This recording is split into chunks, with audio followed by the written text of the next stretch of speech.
Live and direct. It's live and direct. Go sound. They tell you how to. Go sound. Live and direct.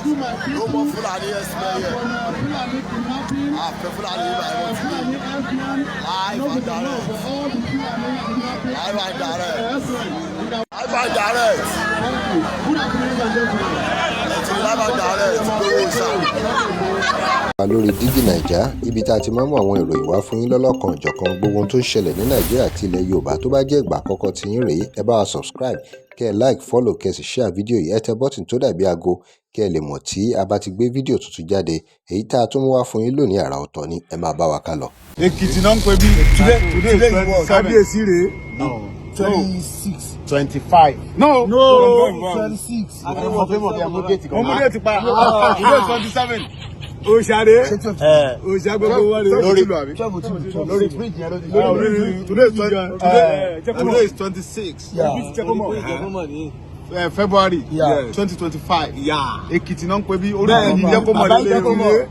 Bàbá Èkìtì rèé. Bàbá Èkìtì baálẹ̀ gbogbo Èkìtì. No be fake. Akọ́gbó Èkìtì rèé. Iyèrè. Sky is here. Ṣẹ̀rí hàn. Ta ló rántí bridge yẹn? Jẹ́kọ́mọ́ bridge. Jẹ́kọ́mọ́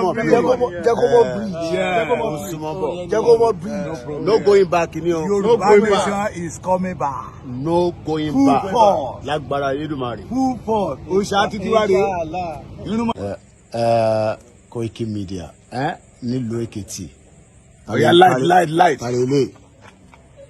Talele. Èkìtì fada. Akọ́gbó òṣà. Bí olóyè ni ẹ̀. Live and direct. Yorùbá nation ló kó ipa. Èkìtì ló ń pè bíbà. Bẹ́ẹ̀ ni. Wọ́n ní kò lè wọlé. A máa gba ẹ̀tọ́ wa. The land belong to us. To confirm. No shaking. No shaking. No shaking, sir. More than 100% no shaking. Lórí ọ̀rọ̀ Yorùbá nation yìí náà ni o lórí awuyewuye tó ń lọ pé olóyè Sunday Igboho wọn lè wá sílùú Nàìjíríà. This is live and direct. About 5 days ago àrí àwọn fídíòs kan nípa olóyè Sunday Igboho nílùú Èkìtì pẹ̀lú bàbá Èkìtì àti Koiki Media nílùú Èkìtì. Gbogbo aládé mọ̀ pé ìjà tó ń lọ lórí ọ̀rọ̀ Yorùbá nation Sunday Igboho dúró tán ni o. Gbogbo aládé mọ̀ pé ìjà tí olóyè Sunday Igboho ń jà ìjà gbogbo ọmọ Yorùbá ni lórí ọ̀rọ̀ àwọn Haúsá agbénipa àti insecurity tó ń lọ lórílẹ̀-èdè Nàìjíríà pé kò yẹ ká máa wà nílùú kí ọkàn wa má balẹ̀. Ṣùgbọ́n kàkà kí gbogbo àwọn àgbààgbà Yorùbá ran olóyè Sunday Igboho lọ́wọ́ àwọn àgbààgbà bẹ̀ wọ́n ta kété ni o. Wọ́n ta kété sẹ́gbẹ́ kan. Ṣùgbọ́n Prof Banji Akintoye àwọn nìkan ni wọ́n dúró gbágbágbá ti movement Yorùbá nation yìí.